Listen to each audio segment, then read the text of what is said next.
រដ្ឋមន្ត្រីពាណិជ្ជកម្មថៃលោកភិច្ឆ័យ ណារីថាផាន់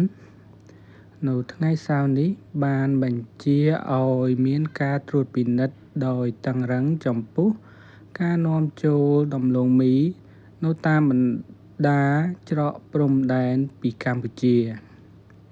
ប្រធានសមាគមដំឡូងមីកម្ពុជាយល់ថាវិធានការរបស់ថៃក្នុងរដូវកាលនេះ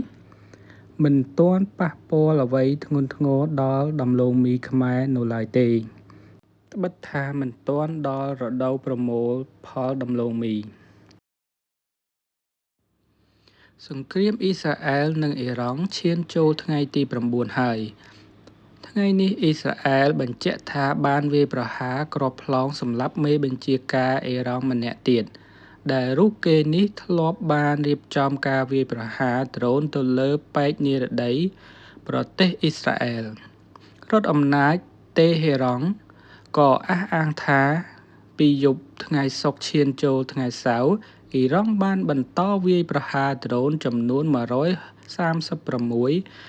និងបាញ់មីស៊ីលជាច្រើនគ្រាប់ទៅលើសត្រូវស៊ុបពូជអ៊ីស្រាអែល បន្ថែមពីនេះក្នុងប្រទេសអ៊ីរ៉ង់កងកម្លាំងឆ្មាំបដិវត្តន៍អ៊ីរ៉ង់នៅតែបន្តធ្វើយុទ្ធនាការតាមចាប់ខ្លួនជនក្បត់ជាច្រើននាក់ដែលត្រូវជាប់សង្ស័យថាបានលួចយកការសម្ងាត់ឲ្យអ៊ីស្រាអែល កងកម្លាំងជើងទឹកសហរដ្ឋអាមេរិក ជប៉ុន និងហ្វីលីពីនបានធ្វើសមយុទ្ធសមុទ្រផ្លូវទឹករួមគ្នារយៈពេល 5 ថ្ងៃ នៅឆ្នេរសមុទ្រជប៉ុន ប៉ែកនិរតីប្រទេស សមយុទ្ធត្រីភាគីនេះបានធ្វើឡើងប៉ុន្មានថ្ងៃ បន្ទាប់ពីរដ្ឋាភិបាលក្រុងប៉េកាំង និងរដ្ឋាភិបាលក្រុងតូក្យូឆ្លោះប្រកែកសម្ដីគ្នាពាក់ព័ន្ធនឹងវត្តមាននាវាផ្ទុកយន្តហោះចម្បាំងចិន និងយន្តហោះយោធាជប៉ុននៅសមុទ្រប៉ាស៊ីហ្វិក លោកហ៊ុនសែនប្រមុខបក្សកាន់អំណាចនៅកម្ពុជាបានស្នើឲ្យរដ្ឋាភិបាលលោកហ៊ុនម៉ាណែតផ្អាកការនាំចូលគ្រឿងកំប៉ុងគ្រប់ប្រភេទ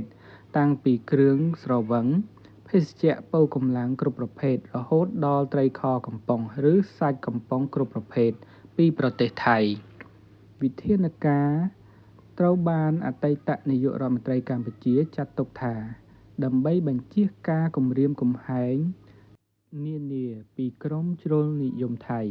ខណៈក្រុមនេះបានស្នើឲ្យរដ្ឋាភិបាលថៃឈប់លក់ប្រេងឲ្យកម្ពុជា